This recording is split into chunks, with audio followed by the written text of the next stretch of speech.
Dulu, sebelum suara notifikasi dari layar-layar kecil di genggaman kita menggantikan segala bentuk sapa, ada satu tempat yang menjadi perantara rindu, kabar, dan kasih sayang.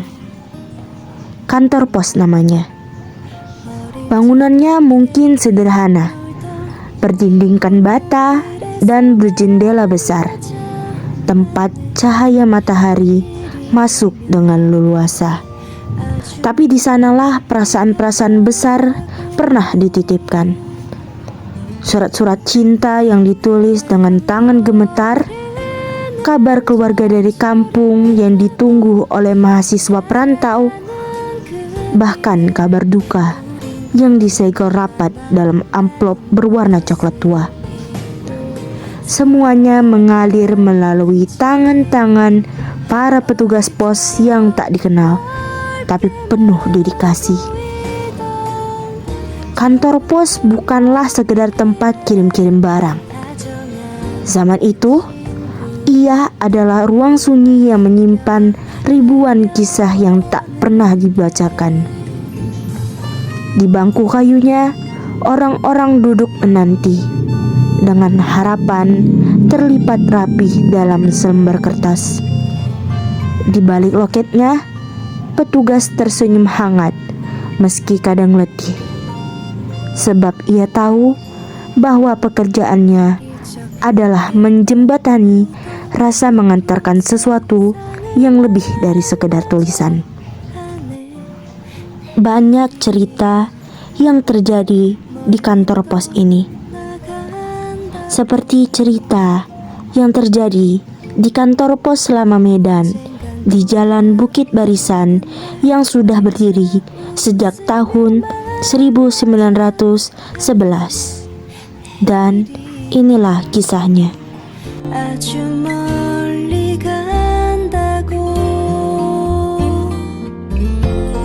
Ketika berbicara mengenai bangunan bersejarah di kota Medan, Sumatera Utara, gedung kantor pos Selama Medan termasuk di antaranya. Dari sekian banyak gedung yang dibangun pada masa kolonial Belanda, diketahui gedung kantor pos Medan ini mulai dikerjakan tahun 1909. Bangunan ini dikerjakan oleh Insinyur Simon Schoof yang menjabat sebagai Kepala Departemen Pekerjaan Umum di Batavia, yang sekarang menjadi Jawa. Setelah 2 tahun dikerjakan, bangunan kantor pos Medan itu kemudian resmi beroperasi pada tahun 1911.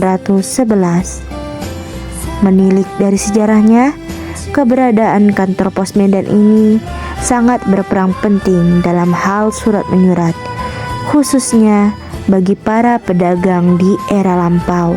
Kantor pos Medan dijadikan tempat penyimpanan berbagai dokumen milik para pedagang yang datang dari Pulau Jawa maupun Belanda. Dari bentuk bangunannya, gedung kantor pos Medan menjadi landmark kota Medan. Luas bangunannya berkisar 1.200 meter persegi, lebar 20 meter, panjang 60 meter, serta tinggi 20 meter. Gaya dan tampilan dari gedung kantor pos Medan ini merupakan campuran arsitektur Eropa. Melihat dari atap gedung kantor pos ini, berbentuk segi 8 2 tingkat dengan luncard dan atap pelana Belanda pada bagian lainnya. Bukannya ada yang berbentuk persegi panjang, membujur, dan arch atau melengkung. Di setiap bukaannya dilengkapi dengan kisi-kisi yang dapat menyaring cahaya masuk. Dan pada tiap sudut dinding yang berbentuk lekungan menempel lampu berkerangka besi. Khusus pada bagian atas dinding, lengkungan barat dan timur berhias stained glass. Hingga seiring berkembangnya zaman, keberadaan kantor pos Medan mulai beralih fungsi. Sejak 17 Agustus 2023, Kantor Pos Medan menjadi ruang kreativitas publik. PT Kantor Pos Indonesia bersama Pemko Medan menyulap gedung bersejarah ini menjadi Pos Blok. Pos Blok diharapkan menjadi ruang kreativitas bagi kalangan muda yang ada di Kota Medan. Kucuran dana yang digunakan untuk mengubah tampilan dan fungsi Kantor Pos Medan ini mencapai 5-6 miliar. Dalam Pos Blok ini terdapat berbagai toko UMKM yang menjajankan makanan dan minuman. Tak hanya itu, ada juga ruang kreasi bagi para pemusik daerah. Eron, seorang dosen antropologi di Universitas Negeri Medan, menjelaskan bahwa di depan kantor pos pada dasarnya ada dibangun tugu air mancur untuk memperingati Jacob Neuhuis yang berjasa mengembangkan tembakau Delhi. Namun, tugu tersebut dibongkar pada 2003 dan diganti dengan Tugu Beng Sumut, yang belakangan dibongkar juga pada 2023 sejalan dengan program revitalisasi lapangan Merdeka di masa kepemimpinan Wali Kota Bobi Nasution. Beliau menerangkan bahwa kini hampir seluruh kantor pos di Indonesia nyaris tutup. Penyebab utamanya ialah tidak mampu bertransformasi.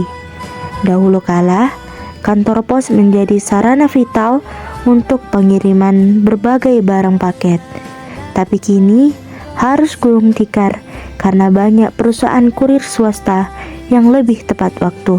Sebagai generasi Gen Z, saya tentu belum dapat merasakan bagaimana atmosfer kantor pos pada masa itu. Namun, meskipun zaman sudah berubah, kenangannya pada seseorang yang merasakannya tidak akan pernah luput. Maka dari itu, kantor pos akan selalu menjadi kenangan indah bagi generasi yang mengalaminya. Surat-surat yang diberikan pada seseorang, perangko-perangko lucu yang dikoleksi, serta para kurir yang menyampaikan surat-surat kepada yang dituju selalu lekat dalam ingatan.